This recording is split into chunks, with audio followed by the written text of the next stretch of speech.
নমস্কার বন্ধুরা, welcome to Anjana's kitchen. Anjana's কিচেনে আপনাদের সকল বন্ধুদের স্বাগত জানাই।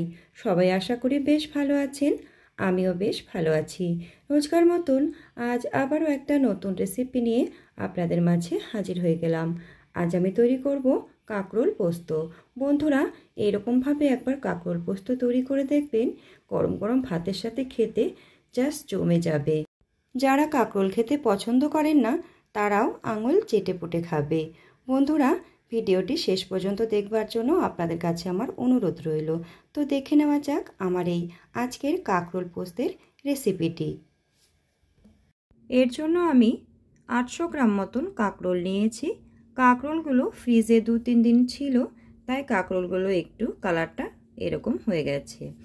কাঁকরোলগুলোকে উপরের খোসাগুলো অল্প অল্প করে ছাড়িয়ে নিয়ে আমি এই রকম পাতলা পাতলা করে কেটে নিয়েছি। কেটে নিয়ে ভেতরের যে বীজগুলো ছিল সেই বীজগুলো উপর দিক থেকে সম্পূর্ণটা কেটে রেখেছি। এই বীজগুলো কিন্তু ফেলবো না, এগুলো পোস্তর সাথে মিশিয়ে দেব। এখানে 5 চামচ পোস্ত দিয়েছি আর 4টে কাঁচা লঙ্কা, আর তার সাথে যে বীজগুলো কেটে রেখেছিলাম সেইগুলো দিয়ে আমি মিক্সির জারে দিয়ে ভালো করে পেস্ট করে নিয়েছি। সম্পূর্ণ যে বীজগুলো আমি দিয়ে দেব সেটা কিন্তু নয়, হাফ বীজ দিয়েছি আর হাফ বীজগুলো আলাদা করে রেখে দিয়েছি। সমস্ত পোস্ত আর বীজগুলো পেস্ট করে আলাদা করে রেখে দিলাম। এবারে গ্যাসে কড়া বসিয়ে দিয়েছি। কড়া গরম হয়ে গেলে সর্ষের তেল দিয়ে দিয়েছি। তেলটাকে ভালো করে গরম করে নিয়ে আমি এবারে এর মধ্যে হাফ চামচের থেকে সামান্য কম দিয়ে দিলাম কালো জিরে। কালো জিরে সর্ষের তেলের মধ্যে খুব ভালো করে ভেজে নিলাম। ভাজা হয়ে গেলে আমি যে কেটে রেখেছিলাম কাঁকরোলগুলো সেগুলো দিয়ে দিলাম। কাঁকরোলগুলোকে খুব ভালো করে উল্টে পাল্টে ভেজে নিতে হবে। গ্যাসের ফ্লেমটা মিডিয়াম রেখে আমাদের কাঁকরোলগুলোকে একটু সময় ধরে ভেজে নিতে হবে। মোটামুটি 5 মিনিটের মতন মিডিয়াম ফ্লেমে আমি উল্টে পাল্টে নাড়াচাড়া করে কাঁকরোলগুলোকে ভেজে নেব।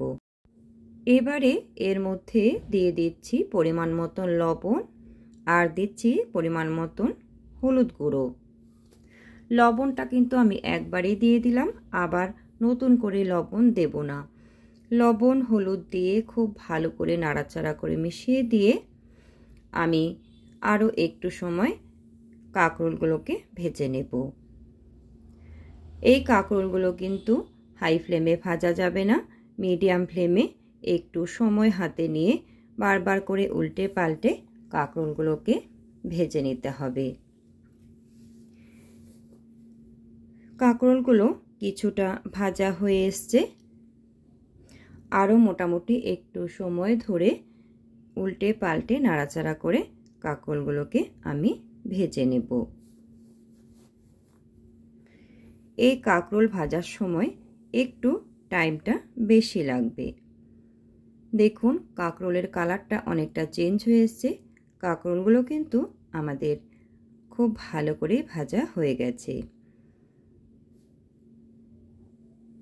এবারে এর মধ্যে আমি যে পোস্ত আর কাঁকরোলের বীজগুলো পেস্ট করে রেখেছিলাম সেইগুলো দিয়ে দিলাম। এবারে ভালো করে নাড়াচাড়া করে একটু কাঁকরোলের সাথে সমস্ত কিছু মিশিয়ে দেব। আর এর মধ্যে বাটি ধুয়ে আমি অল্প পরিমাণে জলও অ্যাড করে দেব। জলটা দিয়ে দিলাম। এবারে খুব ভালো করে নাড়াচাড়া করে আমাদের মিশিয়ে নিতে হবে। প্রথমে অল্প জল দিয়েছিলাম, একটু কম হয়েছে তাই সামান্য জল আবার অ্যাড করে দিলাম। এবারে কয়েকটা পাকা লঙ্কা আমি কেটে দিয়ে দিলাম। এই মোটামুটি 4টা পাকা লঙ্কা কুচি কুচি করে কেটে দিয়ে দিয়েছি। এবার খুব ভালো করে নাড়াচাড়া করে মিশিয়ে দেব। এর মধ্যে আমি অল্প চিনি দিয়ে দিয়েছি। চিনিটা একটু পোস্তর মধ্যে দিলে বেশ মিষ্টি মিষ্টি ভাব হয়, ভালো লাগে খেতে। এখন একটু সময় হাতে নিয়ে গ্যাসের ফ্লেমটা একদম মিডিয়াম রেখে ক্রমাগত এইভাবে একটু পরপর নাড়াচাড়া করে আমাদের পোস্তটাকে কাঁকরোলের সাথে ভেজে নিতে হবে। এই সময় কিন্তু গ্যাসের ফ্লেম বাড়ালে চলবে না, তাহলে নিচের দিকটা পুড়ে যাবে, পোস্তগুলো ভাজা হবে না। আমি গ্যাসের ফ্লেমটা মিডিয়াম রেখে একটু সময় হাতে নিয়ে বারবার উল্টে পাল্টে পোস্তগুলো কাঁকরোলের সাথে ভেজে নিতে হবে। দেখুন পোস্তর মধ্যে যে জল জল ভাবটা ছিল সেটা কিন্তু অনেকটাই শুকিয়ে এসছে। এই পর্যায়ে আমি সর্ষের তেল দিয়ে দিলাম, কাঁচা সর্ষের তেল।